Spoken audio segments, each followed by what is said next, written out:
E nós contamos e continuamos com atualizações sobre o cenário preocupante em Maceió. O ritmo de afundamento em boa parte de alguns bairros de Maceió sofreu uma diminuição, mas ainda assim nós temos um grande risco de formação de uma cratera afundando, engolindo muitas residências e bairros na capital de Alagoas. E eu conto que a pressão não é apenas para o poder público do Executivo, há uma pressão também no Congresso Nacional. Eu conversei hoje com o presidente do Senado Federal, Rodrigo Pacheco, pela manhã. Ele me disse que aguarda que os líderes partidários indiquem representantes para a CPI da Braskem. A primeira pessoa que falou da CPI da Braskem lá atrás foi justamente minha colega Tainá Falcão. Ela trouxe a informação que havia uma movimentação já no Senado Federal antes mesmo do risco de catástrofe. Pacheco me disse que o funcionamento da comissão depende, neste momento, dos chefes das siglas, dos representantes das siglas, porque o colegiado foi aprovado em outubro. Pacheco fez a leitura do requerimento no plenário do Senado Federal. Ele já deu todas as sinalizações de que é favorável à formação dessa CPI, dessa investigação no âmbito do Senado Federal, mas ela só pode começar a atuar quando estiver completo o colegiado, ou seja, com os 11 membros titulares e 7 suplentes. Pacheco já fez a leitura, como eu disse, do requerimento e ele me disse, agora eu aguardo as lideranças partidárias. Até agora, apenas o MDB de Renan Calheiros escolheu seus representantes. Renan Calheiros, que é aquele que apresentou o pedido para a CPI da Braskem. Pacheco retornará de viagem, ele viajou à COP28, esteve ao lado de Luiz Inácio Lula da Silva, amanhã e amanhã mesmo ele já estará no Senado Federal. Ele pretende até a próxima sexta-feira se reunir com o Colégio de Líderes para que tomem uma decisão, para que indiquem os integrantes para a CPI da Braskem. Ainda assim, é pouco provável que a comissão comece a funcionar ainda neste ano. O recesso parlamentar tem início no dia 23, só que os congressistas costumam voltar a seus redutos eleitorais no dia 17.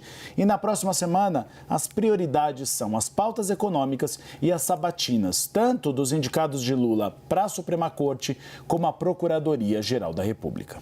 Uribe, um pouquinho mais de apuração sobre esse assunto. Importante a sinalização que dá Rodrigo Pacheco no sentido de os líderes precisam decidir, a bola está com eles, mas eu também conversei com o senador Renan Calheiros e algumas lideranças no Senado que estão um pouco mais otimistas de que diante dessa iminente catástrofe socioambiental em Maceió, o presidente do Senado, Rodrigo Pacheco, sinalize favorável à instalação dessa comissão parlamentar de inquérito. Dá tempo esse ano, Gustavo Uribe? Questionei a um desses senadores. Eles me disseram, olha, o momento é agora.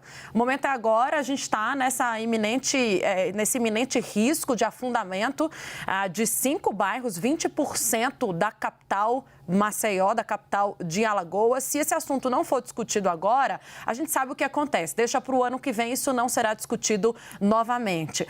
Eu conversei também com o próprio autor do requerimento, o senador Renan Calheiros, para entender melhor se ele vai fazer algum tipo de movimentação no sentido de conversar com os líderes. E sim, Uribe, ele pretende, o senador Renan Calheiros, ele está há alguns dias já, acho que 2 semanas, em repouso por conta de uma cirurgia, sem poder andar de avião, sem poder fazer muita movimentação, mas ele quer conversar, pelo menos com os líderes, ir até o Senado conversar pessoalmente com os seus colegas para tentar sensibilizá-los a fazer as indicações neste momento, né? Então, Renan Calheiros apresenta esse pedido de abertura de uma CPI da Braskem, já tem algum tempo, né?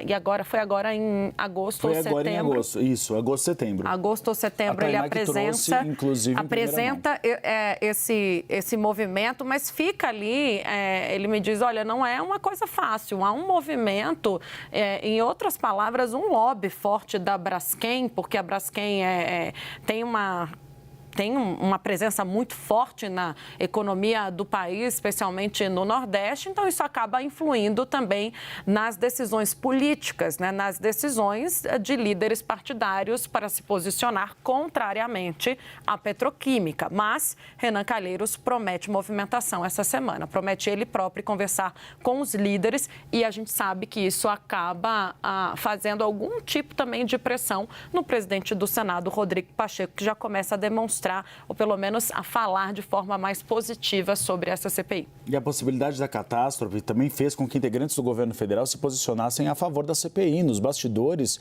a gente vê nomes, por exemplo, como Valdez Góes, ministro do Desenvolvimento Regional. Vimos Renan Calheiros, o filho, o Renanzinho, ministro dos Transportes, também ser favorável à proposta. Nós vimos Alexandre Silveira, de Minas Energia, dizendo que aqueles que têm responsabilidade devem ser culpados. Nós temos, como eu disse, uma iminente tragédia que pode ser a maior tragédia ambiental da história do Brasil, engolindo residências, engolindo escolas, igrejas. 5 bairros, 5 bairros, é muita coisa. Sem contar os bairros do entorno, Uribe. Hoje eu conversei com algumas lideranças de lá e uma das moradoras, a Gabriele, gentilmente me atendeu. Ela mora num bairro do entorno e ela estava falando, Tainá, é um problema que causa outro problema, porque a gente está numa região, ali no bairro de Bebedouro, no bairro do entorno, em que eles dizem que não seremos afetados. Mas, ora, tem uma situação em comum aqui que retiraram metade da população, ela até me mandou alguns vídeos, metade da rua praticamente saiu e a outra metade ficou porque a partir dali eles dizem que não tem mais risco, mas ela fala, ainda que não tenha risco de afundamento no meu bairro que fica no entorno dessa região, nós estamos completamente isolados da sociedade, a gente não tem acesso a nada, não tem mais comércio, não tem mais hospital, não tem mais segurança, não tem mais nada, tá difícil ter acesso ao mínimo, a questões básicas.